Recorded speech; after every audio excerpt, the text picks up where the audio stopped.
நம்ம வேத வசனத்தை வாசித்து தியானிச்சுட்டு சுகம் விடுதலைக்காக ஜெபிக்க போகிறோம். நல்லா கவனிக்கணும். இப்போ ஒரு பல்லவி பாட போகிறோம். இந்த அற்புதம்லாம் எப்படி நடக்குதுங்க? உங்களுக்கு விடுதலை, சுகம், பாவத்திலிருந்து விடுதலை.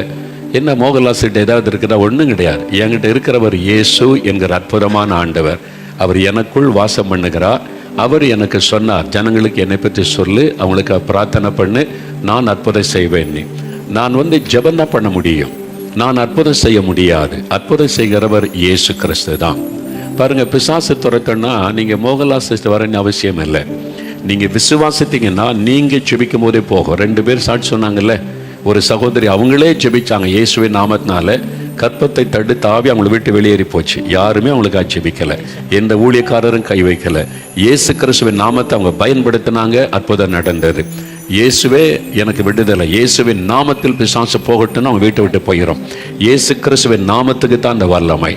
அதனால பாருங்க, குடிவெறியின் ஆவி மனைவி 2 பிள்ளைகள் கை வைத்து இயேசு கிறிஸ்துவின் நாமத்தில் கடிந்து கொண்டாங்க, பிசாசு போய்விட்டார். ரொம்ப சிம்பிள்.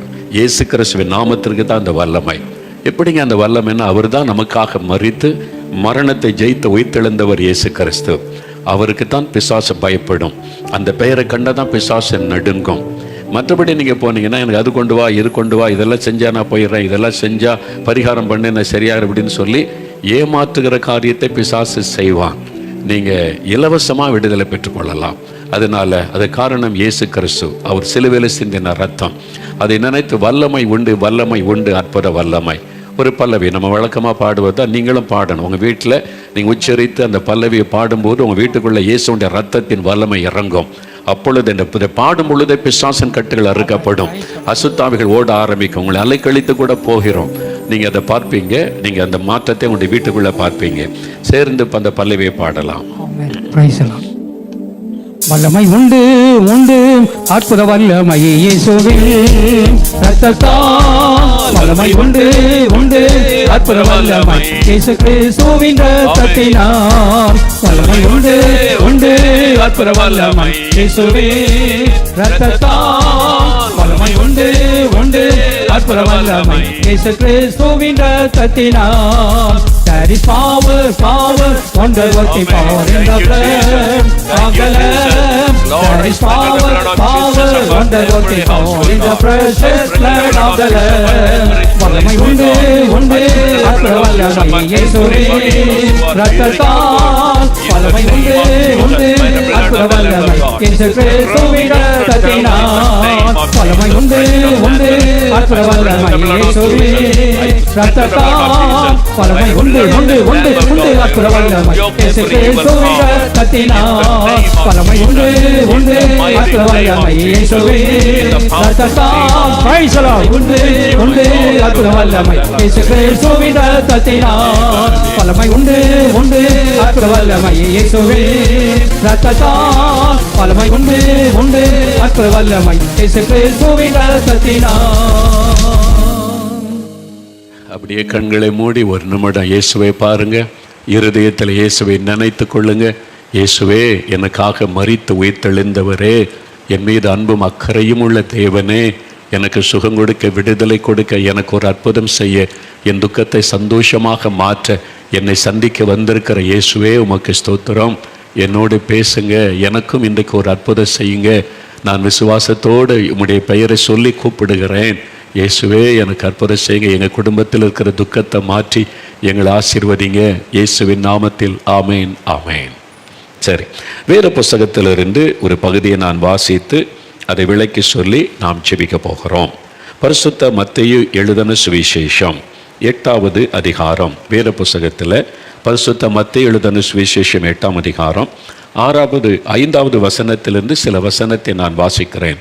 வேத புஸ்தகம் வச்சிருக்கிறவங்க வீட்டில் வேதத்தை திருப்புங்க. புதிய ஏற்பாட்டில் 11வது பக்கம். மற்றவங்க நான் வாசிப்பதை நீங்கள் கவனியுங்கள்.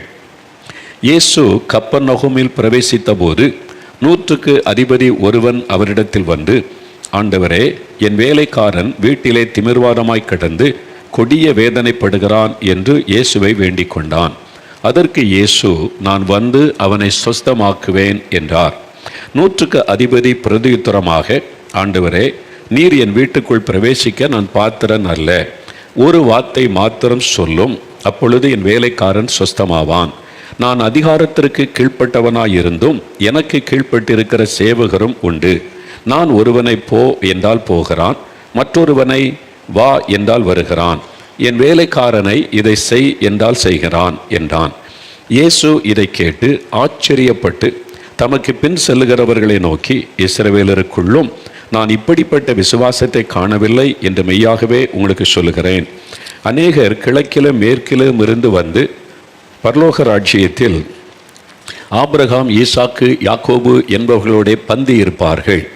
ராஜ்யத்தின் புத்திரரோ புறம்பான இருளிலே தள்ளப்படுவார்கள்.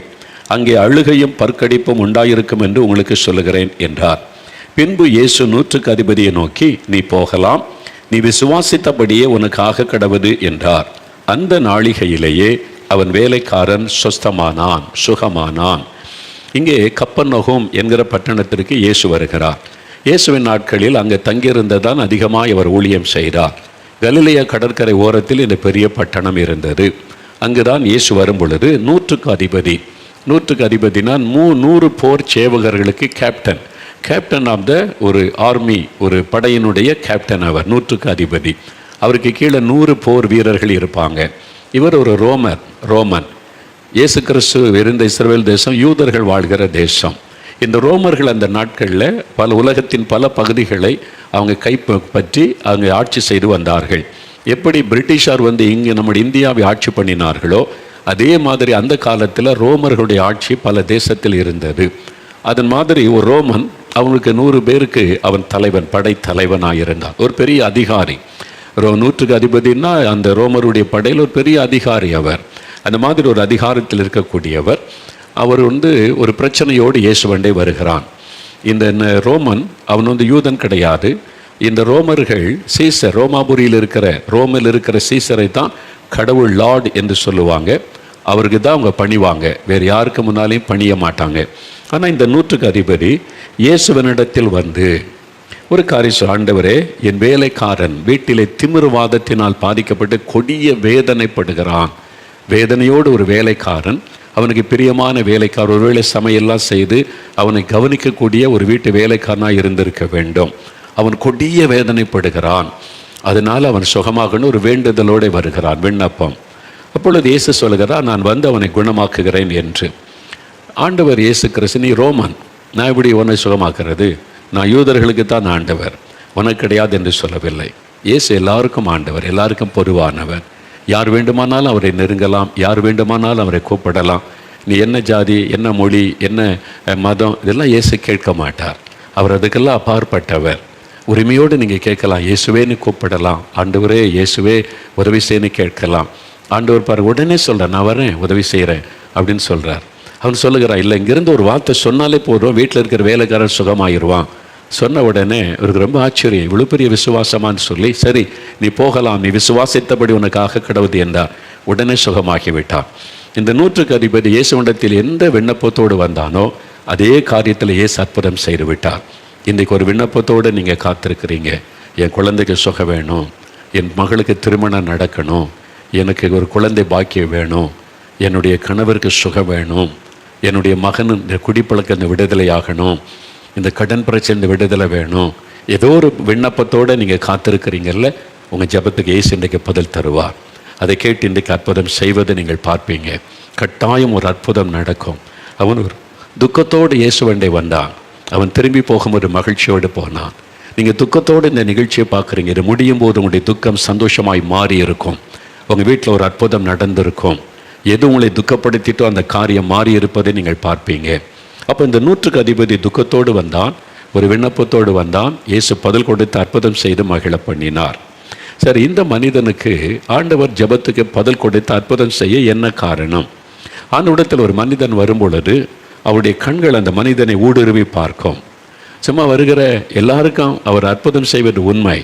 ஆனால் அவரை தேடி வருகிற மக்களுடைய மனநிலைமை ஆண்டவர் பார்க்கிறார். இன்றைக்கும் பாருங்களேன், பல ஆயிரம் பேர் கூடி வர்றாங்க, சிலருக்கு அற்புதம் நடக்குது, சிலருக்கு நடப்பதில்லை. ஏன்?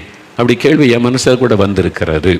சிலர் நல்ல அற்புதம் பற்றி சாட்சி சொல்லி போகிறாங்க, சிலருக்கு உடனே அற்புதம் நடக்க மாட்டேங்குது. ஏன்? நிறைய பேருக்கு அற்புதம் நடக்குது, எனக்கு மட்டும் ஏன் நடக்க மாட்டேங்குது? உங்களுடைய உள்ளத்தில் இந்த கேள்வியோடு இன்றைக்கு அமர்ந்திருக்கலாம். இவ்வளோ பேர் சாட்சி சொல்கிறாங்க, இவ்வளோ பேருக்கு அற்புதம் நடந்திருக்கு, நானும் தான் ஜெபிக்கிறேன், ஏன் எனக்கு அற்புதம் நடக்க மாட்டேங்குது? எனக்கு அன்பானவர்களே, இந்த 100க்கு அதிகமுடைய ஜெபத்துக்கு ஆண்டவர் அற்புதம் செய்ய காரணம் என்ன? அப்போ நமக்கு அற்புதம் செய்யணும்னா நம்மகிட்ட ஆண்டவர் எதிர்பார்க்கிற காரியம் என்ன? ஒரு 3 காரியத்தை இயேசு அவனிலே பார்க்கிறார். இந்த வசனத்தை நல்லா தியானித்து அவங்களுக்கு விளங்கும். முதலாவது காரியம் 6வது வசனம் சொல்லுது, ஆண்டவரே, என் வேலைக்காரன் வீட்டிலே திமிர்வாதமாய் கிடந்து கொடிய வேதனைப்படுகிறான். அவன் யாருக்காக இயேசுவிடத்தில் வருகிறான்? வீட்டிலிருந்து ஒரு வேலைக்காரனுக்காக. நீங்கள் யோசித்து பாருங்கள், ஒரு எஸ்பி, ஒரு பெரிய ரேங்க் காவல்துறை அதிகாரி மாதிரி ஒரு பெரிய அதிகாரி வீட்டில் சமையல்காரர் வியாதிப்பட்டார்னா எஸ்பி வருவார் ஆஸ்பத்திரிக்கு? எத்தனையோ போலீஸ்காரங்க கூப்பிட்டு இவன் ஆஸ்பத்திரி கொண்டு போங்கப்பா, போய் கவனிங்க, நான் ஒன்றும் ஃபோன் பண்ணி சொல்கிறேன், நான் சொன்னேன்னு சொல்லுங்கள், கவனித்து கொண்டு வாங்கன்னு சொல்லியிருப்பாங்கல்ல. அவர் நேரடியாக போவாங்களா? இந்த 100க்கு அதிபதி பெரிய அதிகாரி வீட்டில் வேலை செய்கிற வேலைக்காரனுக்காக அவரே நேரடியாக இயேசு வேண்டி வந்து நிற்கிறார். காரணம் என்ன? அன்பு. அந்த மனிதனுக்குள்ளே இயேசு அன்பை கண்டார். எப்படிப்பட்ட அன்பு? தன்னுடைய குழந்தை வியாதிப்பட்டால் எப்படி வருவானோ, தன்னுடைய மனைவி, தன் உறவினர் ஒருவர், குடும்பத்தார் ஒருவர் வியாதிப்பட்டால் என்ன மாதிரி ஒரு ஆத்திரத்தோடு நம்ம வந்து வருவோமோ, அதே மாதிரி இந்த 100க்கு அதிபதியும் இயேசுவண்டை வரும்போது தன் வேலைக்காரனுக்காக, தன் மகனுக்காக, மகளுக்காக, மனைவிக்காக, உறவினருக்காக அல்ல, வீட்டில் வேலை செய்கிற அவனுக்கு கீழே 100 வீரர்கள் இருக்கிறாங்க. அவங்கள சொன்னால் இயேசுகிட்ட கூட்டிகிட்டு போங்கப்பா, இயேசு அற்புதம் செய்கிறாராமே கேள்விப்பட்டேன், நான் சொன்னேன், இவனை கூட்டிகிட்டு போய் சுகமாய் கூட்டிகிட்டு வாங்கன்னு அனுப்பி இருக்க முடியும். அவர் எத்தனை வைத்தியர்களுக்கு அழைச்சி அவர் வைத்தியம் செய்து பார்த்துருப்பார். எல்லாம் தோல்வி, எல்லாம் ஏமாற்றம். இப்போ இயேசு பற்றி கேள்விப்படுகிறார், சொல்லியிருக்கிறார், இயேசுன்னு ஒருத்தர் இருக்கிறார், இவ்வளோ அற்புதம் செய்கிறார். சொன்ன உடனே நானே வர்றேன், என் வேலைக்கு நான் நேசிக்கிறேன். வேலைக்காரனை கூட தன் குடும்பத்தாரை போல நேசித்த அன்பை இயேசு அவனிலே கண்டார். இதைத்தான் இயேசு சொன்னார் மார்க் 12:31 உன்னிடத்தில் அன்பு கூறுவதை போல நீ பிறனிடத்தில் அன்பு கூறுவாயாக. இயேசுனுடைய முக்கியமான ஒரு கட்டளை, உன்னை நேசிக்கிற மாதிரி மற்றவங்களை நேசிக்க வேண்டும் என்பதாக. கலாத்தியர் 5:14 வாசிக்கும்போது, உன்னிடத்தில் அன்பு கூறுவதை போல பிறனிடத்தில் அன்பு கூறுவாயானால் நியாயபரமான முழுமையும் அந்த அன்புக்குள்ளே அடங்கி விடுகிறது என்பதாக வேத வசனம் சொல்லுகிறது. இன்னும் அடுத்த ஸ்டெப் போனீங்கன்னா யாக்கோபு 2:8 உன்னிடத்தில் அன்பு கூறுவதை போல பிறனிடத்தில் அன்பு கூறுவாயாக என்பது தேவனுடைய ராஜரீக பிரமாணம் என்று வேதத்தில் சொல்லப்பட்டிருக்கிறது. ராஜரீக பிரமாணம். அப்போ நம்ம எல்லாரையும் நேசிக்கிறோன்னு சொல்லுவோம், ஆனால் உன்னிடத்தில் அன்பு கூறுவதை போல நீ நேசிக்க வேண்டும் என்று ஆண்டவர் சொல்கிறார். இந்த 100க்கு அதிபதி தன்னை நேசிப்பதை போல தன் வேலைக்காரனை நேசிக்கிற அன்பை இயேசு கண்டார். நீங்கள் யோசித்து பாருங்க, அப்படி நேசிக்கிறீங்களா? உங்கள் மாமியாரை உங்களுடைய தாயை நேசிக்கிற மாதிரி அந்த அளவு உங்களால் நேசிக்க முடிகிறதா? உங்கள் மருமகளை உங்களுடைய சொந்த மகளை நேசிக்கிற மாதிரி நேசிக்க முடிகிறதா? அந்த அன்பு இருக்கு. நீங்கள் மருமகளை நேசிக்கிறீங்க, மாமியாரை நேசிக்கிறங்க, உண்மைதான். ஆனால் இயேசு சொன்ன அளவு என்ன? உன்னிடத்தில் அன்பு கூறுவதை போல நீ அன்பு கூற வேண்டும். அந்த அன்பு இருக்குதா? உங்கள்கிட்ட அன்பே இல்லை, நான் எப்படி உன்னை குணமாக்க முடியும்?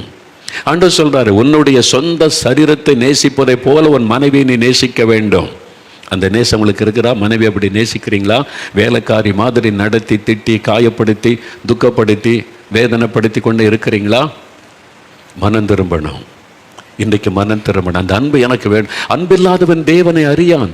ஆண்டவருடைய வசனம் சொல்லுது, அன்பில்லாதவன் தேவனை அறியான்.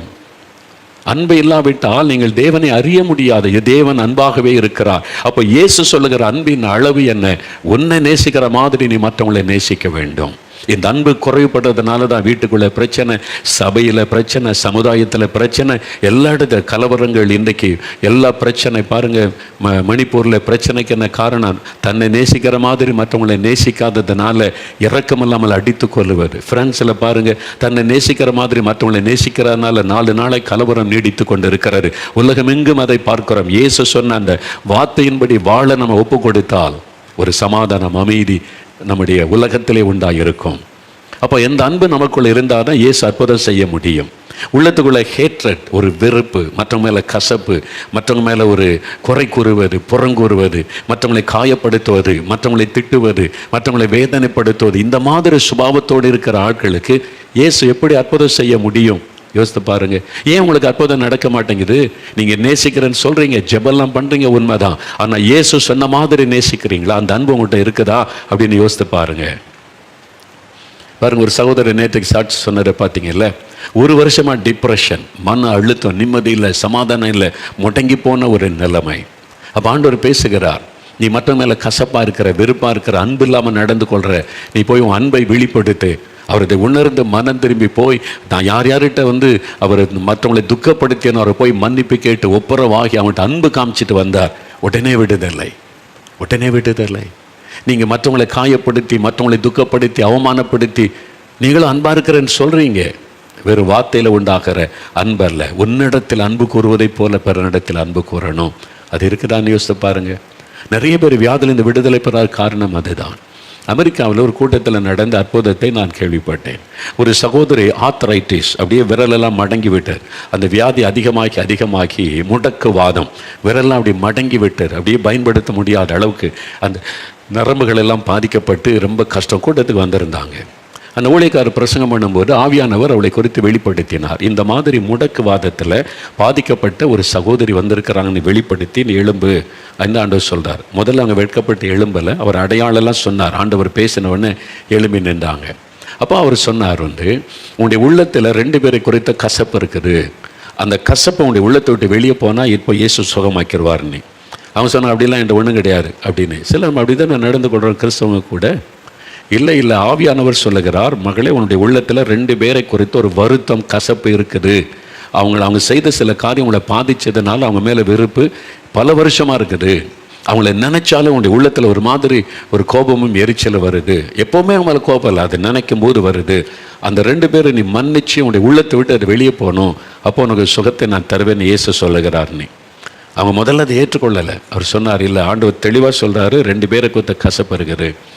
யோசித்து பார்த்துட்டு சொன்னாங்க, ஒரு வேலை கொடுத்த ஒரு எஜமான், அவங்க வேலை பார்த்த ஆஃபீஸில் உள்ள அவருடைய மேல் அதிகாரி அவங்களை காயப்படுத்துகிற மாதிரி நடந்துட்டார். இன்னொரு பக்கம் அவருடைய பாஸ்டர், சபையில் உள்ள பாஸ்டர், அவங்களுக்கு ஒரு ஊழிய காரியத்தில் அவர் இவங்களுக்கு ஃபேவரபுளாக நடக்கலை. அது அவர் ஊழியத்தில் சாதாரண நடந்தார், இவங்களுக்கு பாதிப்பை உண்டாக்கிச்சு. அதனால் அந்த பாஸ்டர் மேலே மனசில் வருத்தம். அதனால் பாருங்கள், இந்த பல வருஷம் ஆச்சு, 10-15 வருஷம் ஆகி போச்சு. அப்போ ஆண்டவர் சொல்லுகிறார், அதை நீ மன்னித்து மறக்கணும், நீ அதை மன்னிக்கணும், நீ அவங்கள நேசிக்கணும். அவங்களை குறித்த வருத்தம் உள்ளத்தில் இருந்துக்கிட்டே இருக்குது. அப்போ தான் அவங்க வெளிப்படுத்தி காமிச்சோன்னா, நான் மன்னிக்கிறேன், அவங்கள நான் 2 பேரையும் மன்னிக்கிறேன், உள்ளத்தை விட்டு அந்த கசப்பு போயிடட்டும், இயேசுவே எனக்கு உதவி செய்யணும் அப்படி ஒப்பு கொடுத்தாங்க.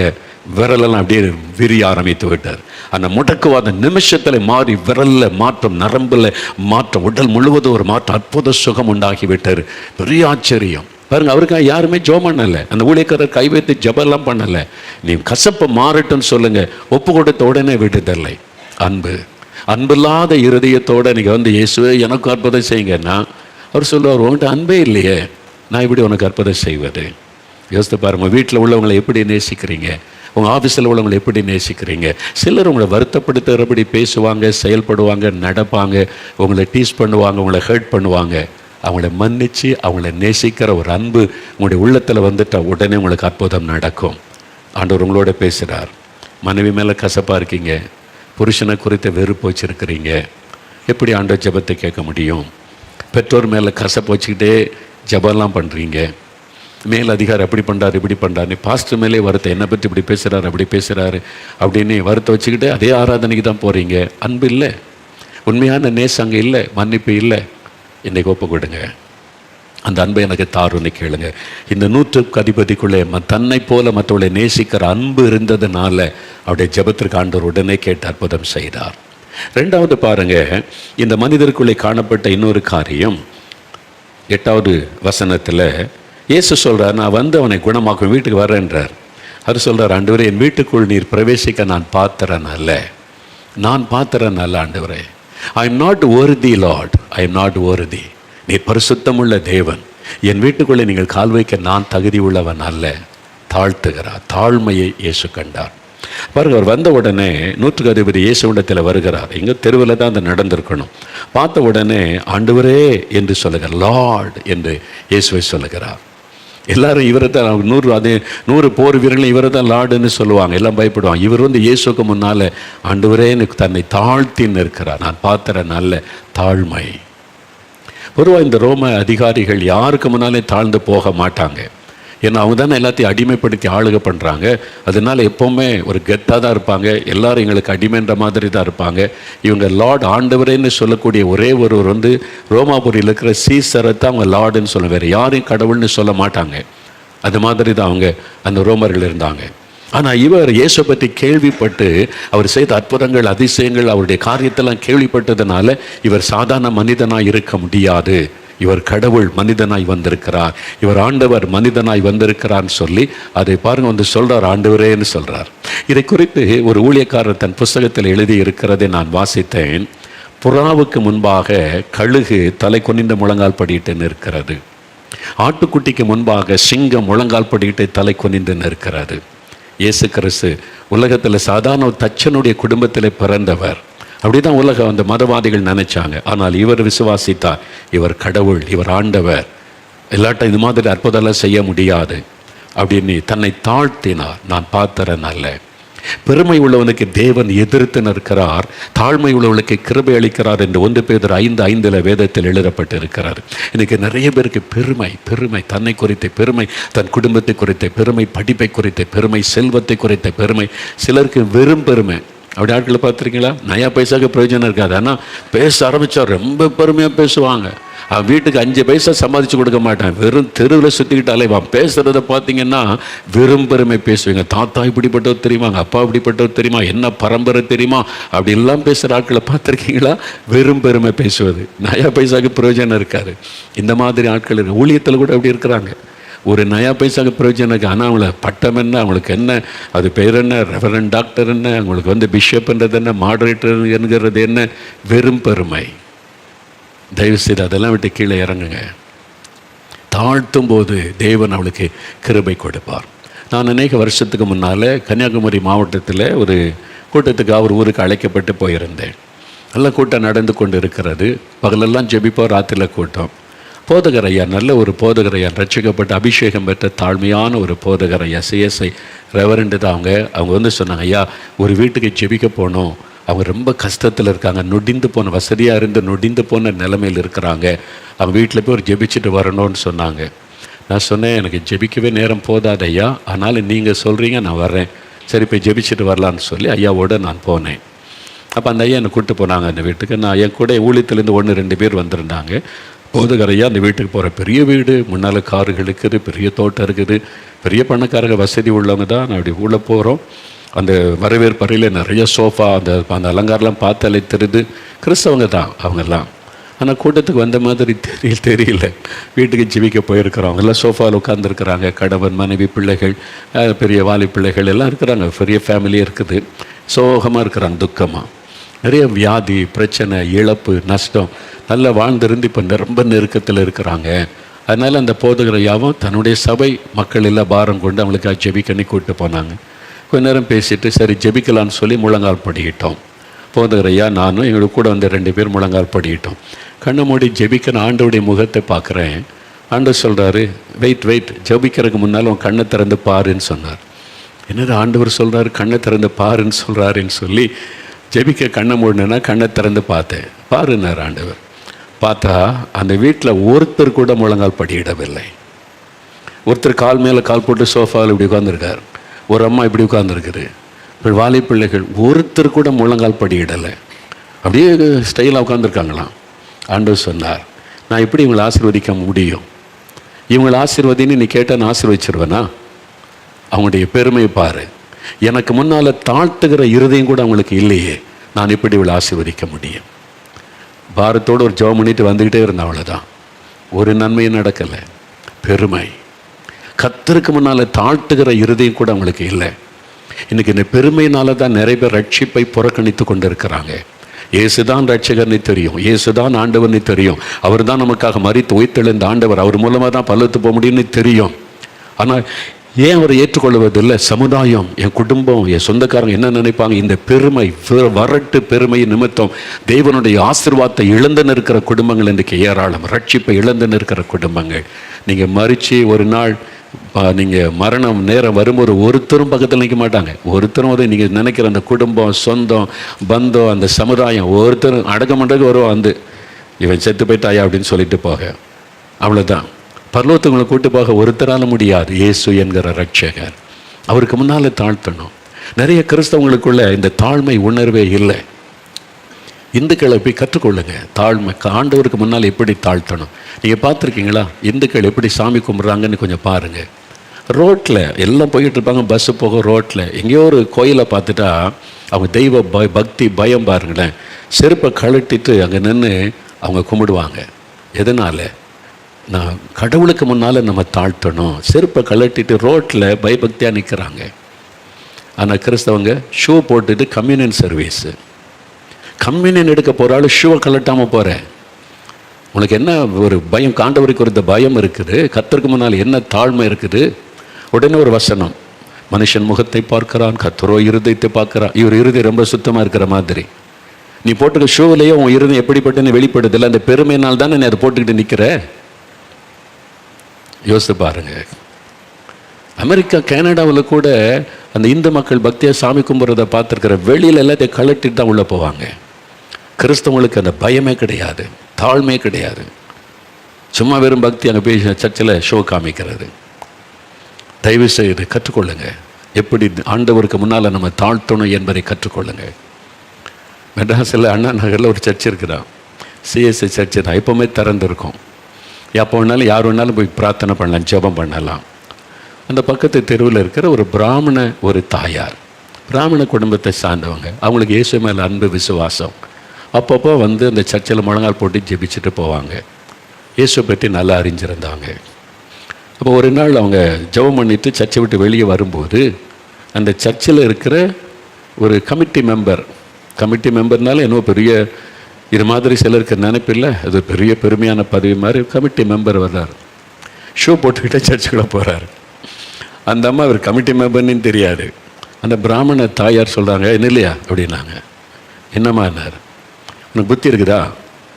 உள்ள ஏசு இருக்கிறாரு தெரியுதா உனக்கு? அவங்க சொல்கிறாங்க, உள்ள ஏசு இருக்கிறாரு தெரியுதா? காலில் செருப்பு போட்டு ஷூ போட்டு உள்ளே போகிற, கழட்டிட்டு போ அப்படின்னாங்க. ஒரு பிராமண தாயார். அதை பார்த்துட்டு வந்த சகோதரன் வந்து என்கிட்ட சொன்னார், பிரதர் யாரை கொண்டு ஆண்டவர் போதிக்கிறார் பாருங்க, புத்தி இருக்குதா? கிறிஸ்தவனே உனக்கு புத்தி இருக்குதான்னு கேட்குறாங்க. பக்தி உள்ள இந்து மக்கள் கேட்குறாங்க, புத்தி இருக்குதா உனக்கு? சர்ச்சுக்குள்ளே செருப்பு போட்டுக்கிட்டு சப்பு புப்புன்னு நடக்கிற, பயபக்தி இருக்குதா? ஒரு தாழ்மை இருக்குதா? அட்லீஸ்ட் சரி கம்யூனியன் எடுக்கும்போது அது கழட்டிட்டு போகலாம்ல, புத்தி இருக்குதா உனக்கு அப்படின்னு கேட்குறாங்க. எப்படி உனக்கு அற்புதம் நடக்கும்? உள்ளத்தில் பெருமை இருக்குது, உன்னை தாழ்த்த மனம் இல்லை, தாழ்த்த மனம் இல்லை. 2 பேர் ஜெபம் பண்ண போகிறாங்க தேவாலயத்திற்கு.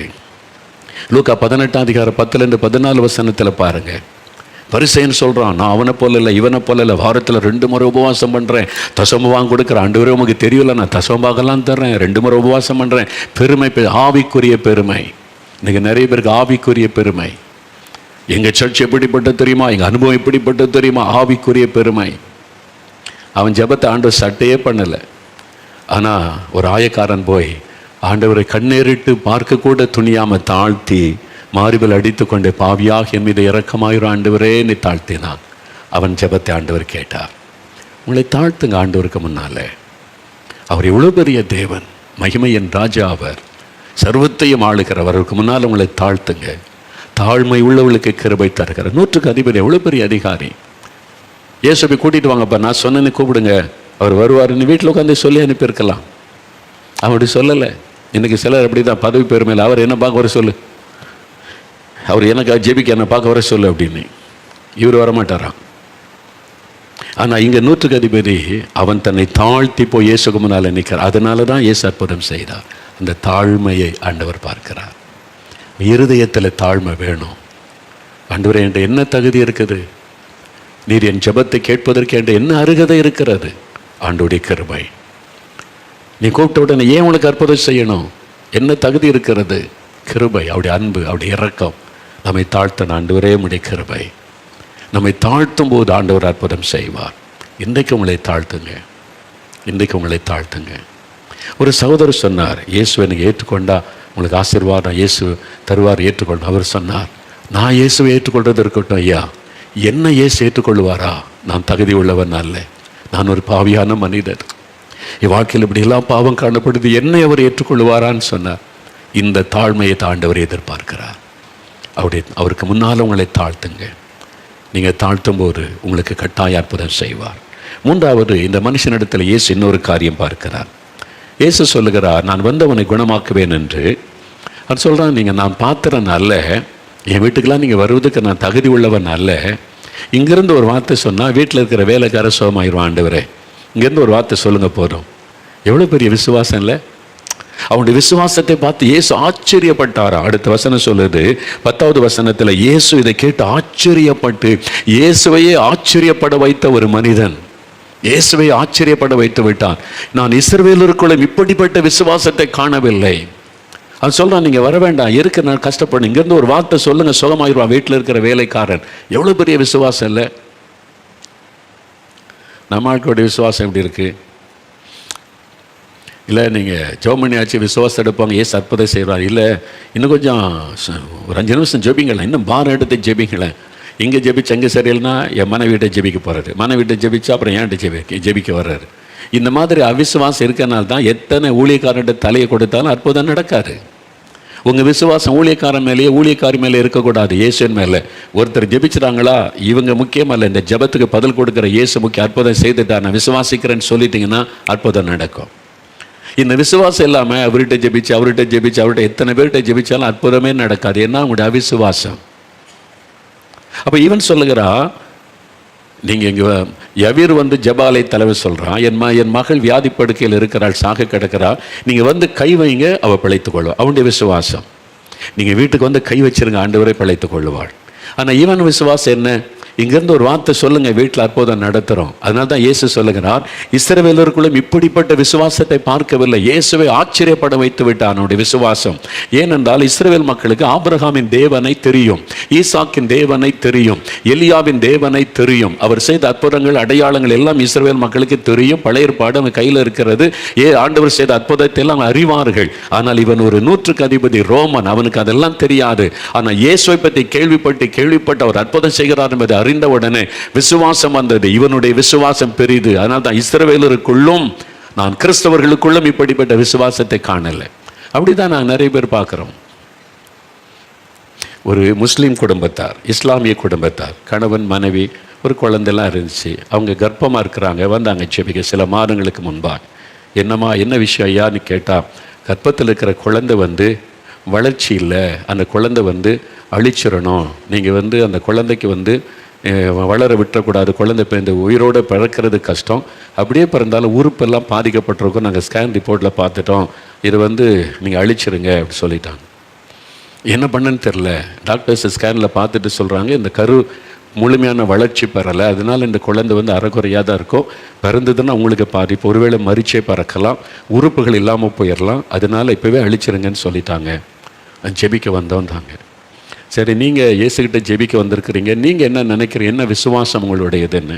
இல்லை நீங்கள் ஜெபம் பண்ணால் இயேசு கிறிஸ்து இந்த குழந்தைய ஆசீர்வாதத்தை தருவார், முழுமையாக தருவார்னு விசுவாசிக்கிறேன் இந்த சகோதரி சொல்கிறாங்க. கணவர் வந்திருந்தார். அவர் சொல்லுகிறார், நீங்கள் இவ்வளோ விசுவாசிக்கிறீங்க, இயேசு உங்களை வெட்கப்பட விட மாட்டேன், நான் ஜெபிக்கிறேன்னு சொல்லி ஆண்டவரே அவனுடைய விசுவாசத்தை கனப்படுத்தும், கர்ப்பத்தில் இருக்கிற குழந்தை பூரண வளர்ச்சி பெற்று குறையில்லாமல் பிறக்கணும், ஜெபம் பண்ணி அனுப்பிட்டேன். மறுபடியும் 2 மாதம் கழித்து வந்தாங்க. அவன் சொன்னாங்க, மறுபடியும் டாக்டர்கிட்ட போன மாதம் செக்கிங் வர சொல்கிறாங்க, ஸ்கேன் பார்த்துட்டு இன்னும் குழந்தையில் பூரண வளர்ச்சியெல்லாம் இல்லை, இந்த குழந்தை அறகுறையாக தான் பிறக்கும், அதுக்கு கை இருக்காது, கால் இருக்காது, கண் இருக்காது, அல்லது மறித்து பிறக்கும், அந்த குழந்தை முழுமையான ஒரு குழந்தைய பிறக்காது, ஸ்கேனில் நாங்கள் பார்க்குற மாதிரி ஸ்கேன் ரிப்போர்ட் கரெக்டாக தானே சொல்லும். அவங்க டாக்டர்ஸ் குறை சொல்ல மாட்டாங்க. அவங்க என்ன ஒருத்தர் பயமுறுத்துவாங்களா? இருக்கிறத அப்படியே சொல்லுவாங்க. அதான் உண்மை. டாக்டர்ஸ் யாரும் பயமுறுத்தியெல்லாம் செய்ய மாட்டாங்க, அவங்க இருக்கிறது சொல்கிறாங்க. சரி, டாக்டர்ஸ் இருக்கிற நிலைமை சொல்கிறாங்க, நீங்கள் இப்போ என்ன விசுவாசிக்கிறீங்க? இல்லை, நம்ம ஜோபிச்சா இயேசு கிறிஸ்து என் குழந்தையை பூரணமாக தருவார்னு விசுவாசிக்கிறேன், உங்கள் விசுவாசத்தின்படி நான் ஜெபம் பண்ணுறேன்னு சொல்லி நான் ஜெபம் பண்ணேன். 2-3 முறை ஜெபிச்சுட்டு போனாங்க. அப்புறம் கடந்த மாதம் கடைசி 10வது மாதம் குழந்தை பிறக்க போகிற மாதமும் வந்தாங்க. வந்துட்டு அதே மாதிரி அவங்க விசுவாசத்தோடு இருந்தாங்க. நான் ஜெபம் பண்ணி அனுப்பினேன். நேற்றைக்கு ஜெபம் முடிஞ்ச பிறகு நேற்றைக்கு வந்திருந்தாங்க, கணவன் மனைவி வந்திருந்தாங்க. அழகான ஒரு குழந்தையோடு வந்திருந்தாங்க. ஐயோ, அவ்வளோ ஸ்வீட்டாக, தேவதூதன் மாதிரி ஒரு பெண் குழந்தை, ஒரு குறை இல்லை. டாக்டர்ஸால் நம்ப முடியல. ஸ்கேன் ரிப்போர்ட் இப்படி சொல்லுது, 2வது மாதம், 3வது மாதம், 4வது மாதம், 5ஆம் மாதம் எல்லாமே சொல்லுது. பிறந்த போது குழந்தை டிஃப்ரெண்ட்டாக இருக்குது. எப்படி? அழகான குழந்தை, ஒரு உறுப்பும் பாதிக்கப்படலை. சந்தோஷமாக வந்து சொன்னாங்க. நேற்றுக்கு தான் அவங்க கையில் கொடுக்கணும், குழந்தைய கொண்டு வந்தோன்னு என் கையில் கொடுத்தாங்க. ஒரு சின்ன குட்டி தேவதூதனை கையில் ஏந்துற மாதிரி அவ்வளோ அழகான குழந்தை. நான் சொன்னேன் அவங்கள பார்த்து, உங்கள் விசுவாசம், நீங்கள் விசுவாசித்தீங்க இயேசு கிறிஸ்துட்ட வந்து ஜெபம் பண்ணால் என் குழந்தை பூரணமாக்கி தருவார், நீ விசுவாசித்தீங்கல்ல. அவங்களுடைய விசுவாசம் இஸ்லாமிய குடும்பத்தார் தான். அவங்களுடைய விசுவாசம் பார்த்தீங்களா, எனக்கு ரொம்ப ஆச்சு. உங்கள் விசுவாசம் சகோதரி, அந்த கணவர் உங்கள் விசுவாசம், நீ குடும்பமாக இயேசு கிறிஸ்து என் குழந்தையை பூரணமாக்கி தருவார், நீ விசுவாசித்தீங்க. ஸ்கேன் ரிப்போர்ட் சொல்லுது, மருத்துவ ரிப்போர்ட் இப்படிலாம் சொன்னாலும் இயேசுவால் முடியும்னு. விசுவாசத்தை கனப்படுத்துகிற ஒரு தேவன் உங்களுக்கு செய்வார். விசுவாசிங்க. ஆண்டவருடைய விசுவாசத்தை பார்த்து ஆச்சரியப்படுகிறார். அது அற்புதத்துக்கு காரணம். நீங்கள் விசுவாசித்தால் இயேசு உங்களுக்கு அற்புதம் செய்வதை நீங்கள் பார்க்க முடியும். ஒரு இடத்துல ஆண்டவர் வந்து அவிசுவாசத்துக்கு வந்து ஆச்சரியப்பட்டாராம். எங்கே தெரியுமா? நாசரத்தில் இந்த யூதர்கள். மார்க் 6:5-6 வசனம் வாசித்தீங்கன்னா, இயேசு தான் வளர்ந்த ஊராகிய நாசரேத்துக்கு வந்தார். ஜபால் எங்கள் பைபிள் இருக்குது, பழைய ஏற்பாடில் அதை வாசிப்பாங்க. ஆபிரகாம் தேவன், எலியாவின் தேவன் எல்லாம் அவங்களுக்கு தெரியும். ஆனால் அவங்களுக்கு அவிசுவாசம். அவனுடைய அவிசுவாசத்தை நிமித்தம் இயேசு அங்கே அற்புதம் செய்யக்கூடாமல், he was unable to do miracle. வசனம் சொல்ல, அவரால் அற்புதம் செய்ய முடியவில்லை என்று சொல்லப்படுகிறார். அவிசுவாசம் இருந்தால் இயேசுவால் அற்புதம் செய்ய முடியாது. விசுவாசித்தான் அற்புதம் நடக்கும். நீங்கள் விசுவாசிக்கணும். எபிரேயர் 11:6 வாசிக்கிறோம், விசுவாசம் இல்லாமல் தேவனுக்கு பிரியமாயிருப்பது கூடாத காரியம். அவர் உண்டென்றும் தம்மை தேடுகிறவர்களுக்கு பலன் அளிக்கிறவர் என்று விசுவாசிக்க வேண்டும். அப்போதான் அற்புதம் நடக்கும். மத்தேயு 9:28-29 வசனத்தை பைபிளை வாசித்தீங்கன்னா பாருங்கள், 2 கண் தெரியாத குருடர்கள் இயேசுவண்டே வராங்க. அந்த வசனம், இயேசு அவ்விடமிட்டு போகையில் 2 குருடர் இயேசுவின் பின்னே சென்று, தாவீதின் குமாரனே எங்களுக்கு இறங்கும் என்று கூப்பிட்டார்கள். இயேசு வீட்டிற்கு வந்த பின்பு அந்த குருடர் இயேசுவினிடத்தில் வந்தார்கள். இயேசு அவர்களை நோக்கி, இதை செய்ய எனக்கு வல்லமை உண்டென்று விசுவாசிக்கிறீர்களா என்று கேட்டார். அதற்கு அவர்கள், ஆம் விசுவாசிக்கிறோம் ஆண்டவரே என்றார்கள். அப்பொழுது அவருடைய கண்களை அவர் தொட்டு, உங்கள் விசுவாசத்தின்படி உங்களுக்காக கடவுது என்றார். உடனே அவர்கள் பார்வையடைந்தார்கள். இந்த அற்புதம் எப்படி நடந்தது? விசுவாசத்தினால. ஆண்டவர் கேட்கிறார், உங்களுக்கு நீங்கள் விசுவாசிக்கிறீங்களா? நான் உங்களுக்கு கண் பார்வை தர முடியும், அற்புதம் செய்ய முடியும்னு விசுவாசிக்கிறீங்களா? அந்த விசுவாசத்தின்படி தான் இயேசு அற்புதம் செய்ய முடியும். நீங்கள் விசுவாசித்தால், இயேசு என்னை நேசிக்கிறார், எனக்கு அற்புதம் செய்வார், என்னுடைய நிந்தையை மாற்றுவார், இந்த வியாதியை நீக்குவார், குழந்தையை தருவார், தடைகளை மாற்றுவார், கடன் பிரச்சனை மாற்றி தருவார், எங்கள் துக்கம் மாறும், இயேசுவால் எங்களுக்கு அற்புதம் செய்ய முடியும்னு விசுவாசித்தால் இன்றைக்கு ஒரு அற்புதம் நடப்பதை நீங்கள் காண்பீங்க. உங்களுடைய விசுவாசத்தை தான் அவர் எதிர்பார்க்கிறார். அப்போ நீங்கள் இன்றைக்கு விசுவாசித்தீங்கன்னா அற்புதம் நடக்குது. 100க்கு அதிபதி விசுவாசித்தான். அவங்க பாருங்கள், அவிசுவாசம் கொண்டதுனால அற்புதம் செய்ய முடியவில்லை. அப்போ அவங்களுடைய விசுவாசம் பலன் அடைத்த இந்த சாட்சிகளையெல்லாம் ஆண்டவர் நிறுத்துகிறார். இவங்களுக்கெல்லாம் அற்புதம் செய்கிற ஆண்டவர் உங்களுக்கு செய்வார் என்று. ஒரு சகோதரி பாருங்கள், திருநெல்வேலிக்கு அந்த பக்கம் ஒரு கிராமம். ஒரு சகோதரி பாதிக்கப்பட்டு கால் நடக்க முடியாமல் கால்கள் செயலற்று போய்விட்டார். அதனால் படுக்கையில் இருந்தாங்க, எளிமையாக நடக்க முடியாது. அப்போ அவங்களுக்கு ஒரு விருப்பம், இந்த திறப்பின் வாசல் ஜெப 4 மாவடியில் நடக்குது, எவ்வளோ பேருக்கு இயேசு அற்புதம் செய்கிறான்னு சாட்சி சொல்கிறாங்க, கேட்குறேன், அங்கே கூட்டு போனால் எனக்கும் இயேசு ஒரு அற்புதம் செய்வார், அங்கே ஜெபிக்கிறாங்களே எனக்கும் இயேசு அற்புதம் செய்வார்னு. குடும்பத்தார் பார்த்தாங்க, சரி உன் ஆசையின்படி நாங்கள் கூட்டிகிட்டு போகிறோன்னு சொல்லி ஒரு கார் ஒழுங்கு பண்ணி, அவங்க வந்து காருக்குள்ளே தூக்கி கொண்டு தான் வைக்க முடியும், அவங்களால நடக்க முடியாது, தூக்கி கொண்டு பின் சீட்டில் படுக்க வச்சு திறப்பின் வாசல் ஜெபத்துக்கு 4 மாடிக்கு வந்துட்டாங்க. இங்கே கொண்டு வந்து தூக்கி கொண்டு வந்து படுக்க வச்சுருந்தாங்க. படுத்து கொண்டே தான் கூட்டத்தில் பங்கு பெற்றாங்க.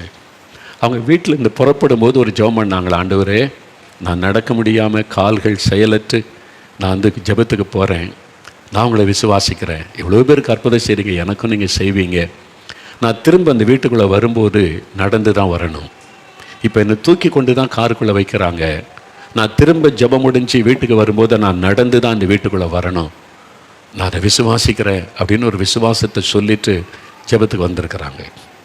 இங்கே படுக்கையில் தான் இருந்து கொண்டு செய்தியெல்லாம் கேட்டாங்க, ஜெபத்தெல்லாம் பங்கு பெற்றாங்க. ஜெப நேரத்தில் நிறைய பேருக்கு அற்புதம் நடந்தது, சாட்சியெல்லாம் சொன்னாங்க. இவங்களுக்கு ஒன்றுமே நடக்கலை. முடிஞ்ச பிறகு எல்லாருக்கும் ஜெபிக்கும் போது நான் அவங்களுக்கு கை வைத்து ஜெபம் பண்ணேன், ஒன்றுமே நடக்கலை. அப்புறம் முடிஞ்ச பிறகு அவங்கள தூக்கி கொண்டு காரில் அதே மாதிரி பின் சீட்டில் வச்சு காரில் ஊருக்கு கொண்டு போகிறாங்க. அப்போ அங்கே கிராமத்தில் இப்போ வீட்டுக்கு முன்னால் கார் நின்றது. இப்போ அவங்க வீட்டுக்குள்ளே தூக்கிட்டு போகிறக்க கார் கதவை திறந்தா அவங்க எழும்பி நடந்து வீட்டுக்குள்ளே போகிறாங்க. எல்லாம் ஆச்சரியமாக குடும்பத்தாரெலாம் பார்க்குறாங்க. நடக்க முடியாமல் தானே தூக்கி காருக்குள்ளே வச்சோம், என்ன நடந்தது? வருகிற வழியிலேயே அற்புதம் நடந்தது. எப்படி? அவங்களுடைய அக்கார்டிங் டு ஹர் ஃபெய்த், அவங்களுடைய விசுவாசம். அவங்க என்ன ஜெபம் பண்ணிட்டு வந்தாங்க? நான் திரும்ப வரும்போது இந்த வீட்டுக்குள்ளே நடந்து வரணும் ஆண்டவரே. அந்த விசுவாச வார்த்தையை, அந்த ஜெபத்தை ஆண்டவர் கவனித்தார். அதனால இங்கே ஜெபம் நடக்கிற இடத்துல மாற்றம் உண்டாகலை. ஊழியக்காரன் கை வைத்து நான் ஜெபிக்கும் போது மாற்றம் உண்டாகலை. காரில் தூக்கி வைக்கும் போது மாற்றம் உண்டாகலை. ஆனால் அவங்க வீடு போய் சேர்ந்து காரை விட்டு இறங்குற சமயம் கால்களில் புது பலன் சுகமுண்டாக்கி நடந்து வீட்டுக்குள்ளே போகிறாங்க. விசுவாசத்தை கனப்படுத்துகிற தேவன். ஆண்டவரை, இன்றைக்கு ஜெபிக்கும் போது ஒரு அற்புதம் என் குழந்தைக்கு நடக்கும். ஆஸ்பத்திரியில் இருக்கிற என் கணவருக்கு சுகம் உண்டாகும், என் குழந்தைக்கு சுகம் உண்டாகும். இன்றைக்கு எங்கள் வீட்டில் ஒரு அற்புதம் நடக்கும். நீ விசுவாசித்தீங்கன்னா இன்றைக்கு அந்த அற்புதம் உங்களுடைய வாழ்க்கையில் நடக்கும். உங்களுடைய விசுவாசத்தை தான் அவர் எதிர்பார்க்கிறார். அப்போ ஆண்டவர் இந்த அற்புதத்தை உங்களுக்கு செய்ய ஆயத்தமாக இருக்கிறார். அதை பெற்றுக்கொள்ள அவரை விசுவாசிக்கணும். என்ன விசுவாசம்? இயேசு எனக்காக சிலுவையில் மரித்தார். என் பாவங்கள், சாபங்கள், வியாதிகள் எல்லாத்தையும் சிலுவையில் சுமந்து விட்டார். அவருடைய தழும்புகளால் நான் குணமாகிறேன். அவர் என்னை சுகமாக்குகிற ஆண்டவர் இயேசு என்று சொல்லி, இயேசுவின் பெயரை சொல்லி, நாமத்தை சொல்லி கூப்பிட்டு அற்புதம் நடப்பதை நீங்கள் காண்பீங்க.